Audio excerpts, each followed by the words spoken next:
Now at 5, more snow is on the way. I'll have the timeline in your forecast.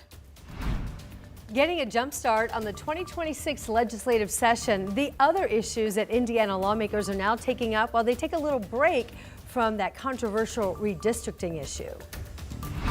Colts have a big matchup against the Jacksonville Jaguars this weekend, a place they haven't won since 2014. Are they putting any stock in the streak? We talk about it coming up on 13 Sports.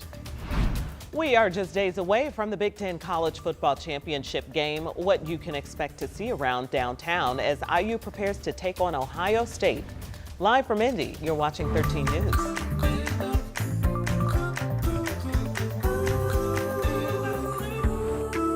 Thanks for joining us at 5, and here is a look at Future Track 13. We are tracking the chance for some more snow across central Indiana tonight. And you will likely see it on the ground by the time you wake up tomorrow. Angela's keeping a close eye on all this from the Weather Center tonight. So the key question tonight is the timeline. When and where, how much snow can we expect, Angela? It'll start developing over the next couple of hours. The good news here, this is a much weaker system than what we dealt with Monday night into Tuesday morning. However, even a little bit of snow before a morning drive can cause problems, and that's what we're expecting early tomorrow morning. You can see on radar what we're tracking, the beginnings of this developing storm system. We're starting to see a few flurries and snow showers across the northwestern part of the state. This front will work from north to south over the next several hours, increase our snow chances. And to answer the other question, for most of us, it's going to be an inch or less. On the high side, could have a couple of places, inch and a half, maybe 2, but most of us, it's going to be an inch or less. 7 o'clock this evening, you can see the snow showers start to fill in to our north. We'll be tracking some snow showers for you at 11 o'clock, right on through early tomorrow morning. And again, it's not the amount of snow, it's the timing. An inch or less right before that morning drive. Allow some extra travel time tomorrow morning and be prepared for some delays. All right, we've been warned. Thanks so much, Angela. Well, with this colder weather, the city of Indianapolis is expanding and is going to keep an overnight shelter open. This is located at the West Morris Church. So doors will open at 6 tonight at the church near West Morris Street and South Belmont Avenue. That is on the near southwest side of Indy. Keep in mind, this shelter is for men only. The city, however, does have 2 other shelters available. One is at 2406 North Tibbs. That shelter is set aside for families and single women. There is also a men's shelter that's located at the Assessment and Intervention Center as well. Our weather team is going to keep you updated on the forecast and these cold temperatures. You can have the very latest information in our Live Doppler 13 weather app. You can use it to check any school delays as well as cancellations too. And it has already been a busy week at the Indiana State House, and it's only Wednesday. That's right. This week, lawmakers at the House are deciding whether or not Indiana should go ahead and redraw its congressional districts. It's something that usually only happens following the census, and that's every 10 years. Our State House reporter Emily Longnecker is here with the latest on the redistricting debate and why it's a little quieter today in the People's House. A House committee got the first look at the redistricting bill this week and voted to move it to the next step in the process. It has to sit for 48 hours before lawmakers in the full House can offer changes to it. That happens tomorrow, but lawmakers were here today filing other proposed legislation they hope will get taken up this session.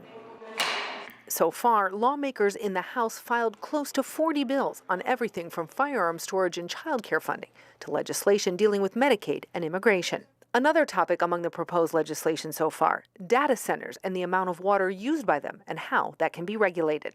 Democratic State Representative Alex Burton has a bill on that. It would create the first ever Indiana water use permit system for large data centers. The proposed bill requires big data centers to get something called a consumption permit before they can operate. Data centers that house computers, network equipment, and systems to cool them require a significant amount of water to operate. Right now, the law defines a facility as having a significant water withdrawal if it uses more than 100,000 gallons of ground or surface water in a day. Right, wrong, or indifferent, whether you like data centers or not, they exist. And if they're going to exist, we need to make sure that they are not doing harm to our communities.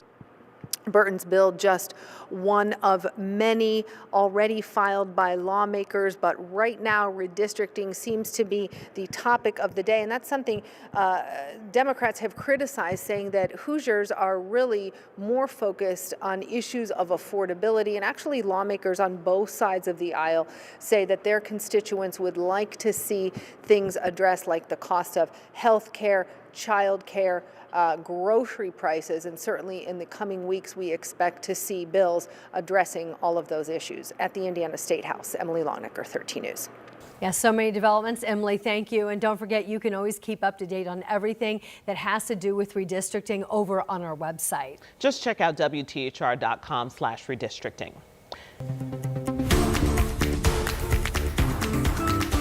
And for the second year in a row, IU football coach Curt Cignetti is the Big Ten Coach of the Year. Congratulations. He's won all but 2 games since he joined IU in 2024. This season, the Hoosiers are undefeated. And the excitement surrounding all of that is growing, and people are excited to watch Cignetti's #2 ranked Hoosiers take on Ohio State in the Big Ten Championship. Both teams are undefeated. Saturday night is the game. It's at 8 o'clock. It's at Lucas Oil Stadium. That's the place to be. And if you can snag one of the remaining tickets, keep in mind you're going to pay a pretty penny for it. They're pretty expensive. Samantha Johnson's here, keeping an eye on what fans can expect as we get closer to kickoff. I've been keeping an eye on Ticketmaster just because I'm curious. Yeah. And I checked just a few moments ago, the cheapest ticket way up in the nosebleeds, now up to $684. Those prices keep going up, unfortunately, but for some, this game is priceless. That's because IU is playing in the Big Ten Football Championship for the first time ever. And if you've been downtown this week, you've likely noticed this. Take a look. Crews plastering, never daunted, on the side of the JW Marriott. That, of course, has been IU's signature phrase all year. But Buckeyes fans are saying, wait, what about us? So we asked Indiana Sports Corp about it. They say this is all IU's doing, okay? They came to Indianapolis. They wanted to make their presence felt. But the Buckeyes, it's been a few years since Ohio State has played in this championship game, and they travel well to Indianapolis. You think about that, they have a lot of fans who are looking forward to get back to Indy and experience what the championship game has become. So yeah, I mean, the amount of Ohio State fans are going to be coming in, don't underestimate that. There'll be a lot of red, just a couple different shades. Yeah, we're talking about both scarlet and crimson. I like it. Thousands of red shirts taking over downtown Indianapolis this weekend. And if you are looking for an official place to go watch this game Saturday night, Indiana fans, couple options: Kilroy's, Social Cantina, and the Tap downtown. And then for the Buckeyes, the Ohio State fans, that watch party will be at Walk-Ons. That's in Fishers, right off 116th Street. Yeah, so this is the 15th consecutive year that Indianapolis has hosted this event, and along with it comes Fan Fest. But understand it's a little bit different this year. A little bit different this year, different offerings. Plus, if you've been downtown, you know Georgia Street is covered in construction right now. So all of the event will be moved inside Indiana Convention Center. You'll be nice and warm in there. That's where they will have all the activations, exclusive swag. There's even a wing eating contest with Joey Chestnut this year. So if you have a ticket to the game, you can get into Fan Fest for free. You can also buy tickets at the door. That's right. And if you are a young fan, yes, on Friday, there's an opportunity to get in free, right? Yeah, wear your jersey. Right. Wear your Little League jersey and you can come on in for free. Yeah, I think that's awesome because they really are encouraging sports and action at all levels. Yeah, we'll see you there. Well, I'm thinking about all that red. Like, you're going to have to be careful before you yell, go Hoosier, yeah, take Hoosier, a close look. Yeah, you got to be careful because you don't know who you're yelling at. Yeah, well, you don't know next door, in your seat. Yes. Are you... I think it'll be probably pretty evident early on that you're with a friend or foe, that's for sure. All right, Sam, thanks so much. Well, both IU and Ohio State have large national alumni followings, and that's why hotel demand for this weekend still is strong. Big Ten weekend is traditionally a sellout here, with most hotels requiring a 2-night minimum. This year, no exception. I reached out to Visit Indy, and they told us that hotels are nearly sold out, and the remaining rooms are now an average of $514 per night. Also, the short-term rental rates are continuing to go up as we tick closer to the weekend. There are going to be a lot of Hoosier fans who are here in Indianapolis, all coming together, cheering on the Hoosiers. Yeah, but our Jenny Runovich went to Bloomington today, where she met one of the team's biggest fans. Perhaps no one's more excited for Saturday's Big Ten championship game than the man who runs the IU Surplus store here in Bloomington. This is basically a big warehouse where you can buy everything IU gets rid of, from uniforms to office supplies to furniture. But you've got to check out Todd Reed's office. This is a shrine to IU athletics. Take a look. He is a super fan. Pennants and helmets, bobbleheads and coats. He's been collecting memorabilia for 3 decades. And he says to see IU football have such a turnaround, become such a powerhouse, to feel the excitement on campus is the thrill of a lifetime. Of course, he's predicting IU will win in a close one over Ohio State.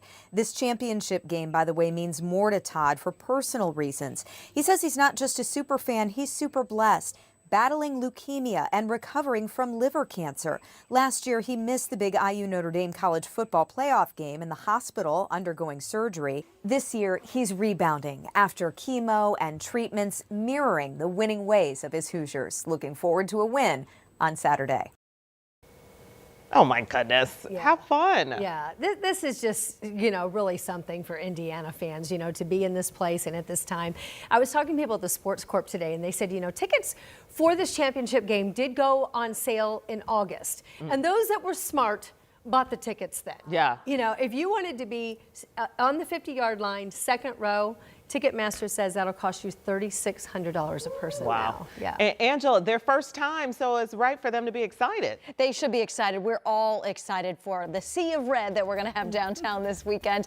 This weekend, also some snow chances, but before we get there, a cold night tonight. I'll have your forecast.